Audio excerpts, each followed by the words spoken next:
thinking about getting an EV in 2024. This is talking about the United States, of course, and we're going to talk more about our favorite subject, tax credits. So here's what to know about the changes in the $7,500 tax credit. If you're buying a car in 2024, there's good news and bad news. Some EVs will qualify for a full $7,500 credit. The tax credit are part of the Biden administration's plan to speed up the shift to electric vehicles and slash carbon emissions from transportation. But the government is trying to bring more jobs to the U.S. by requiring a domestic supply chain, and the two goals can be in contention with each other. For car shoppers, the results are confusing. That's to say the least. Here's the deal on the basic rebate for consumers. So it has to be a car that's under $55,000 or an SUV or truck that's under $80,000 that's assembled in the United States, and most of the battery components have to come from somewhere other than China. Okay, and it doesn't necessarily state that, but that's the reality of it because China is the largest battery maker. After confirming the sale is eligible for the tax credit, the dealer basically fronts you the money. Now, this is starting in January. If you're eligible for the $7,500, the dealer credits you for that money as though you'd brought in cash, and the dealer is supposed to be able to get their money in about 3 business days. You, the buyer, have to be under an income cap. It's $300,000 for married couples filing jointly, $225,000 for head of households, $150,000 for other filers. It's a confusing system, and this is based on modified adjusted gross income, which is not the same as your total income.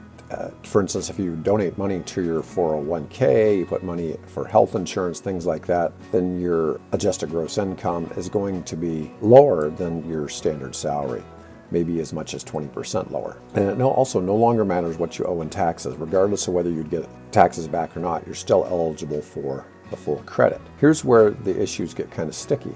This is Ford and Tesla both stated that they believe that some of their cars aren't going to be eligible for the credit. The $7,500 tax credit is actually two separate credits, each worth $3,750.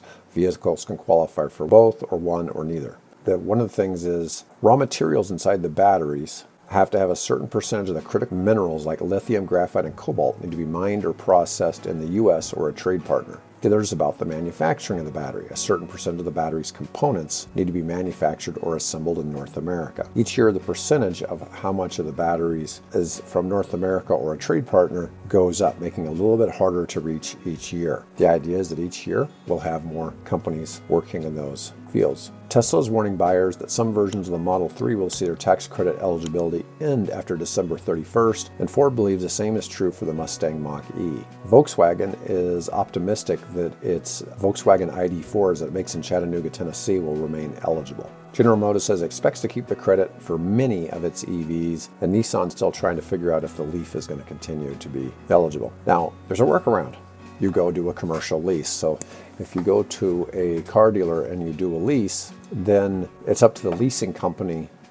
Technically, the credit goes to the company that issued the lease. So, because they're technically the owner of the vehicle and you're renting it, but most will pass that too. So it's important to check and make sure that they're going to pass the $7,500 to you. That doesn't have the battery requirements. And it also increases the amount of vehicles that are eligible for the credit. There's also going to be a $4,000 tax credit for buying a used EV. So that's pretty cool. It's worth up to 30% of the sales price, up to $4,000. But it has a lower income cap, $150,000 for a household or $75,000 for an individual. There's also, the vehicles must cost less than $25,000. So, and I believe that's $25,000 before it takes the $4,000. So you're going to see a lot of used EVs going for, $24,950, $24,999, those kind of prices.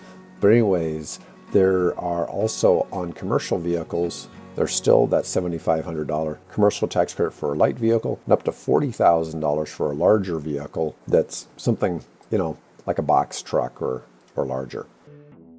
Hi, I'm David with EV World News. If you like this video, then please press the like button. If you like the content and would like to see more videos on electric vehicles, then please hit the subscribe button.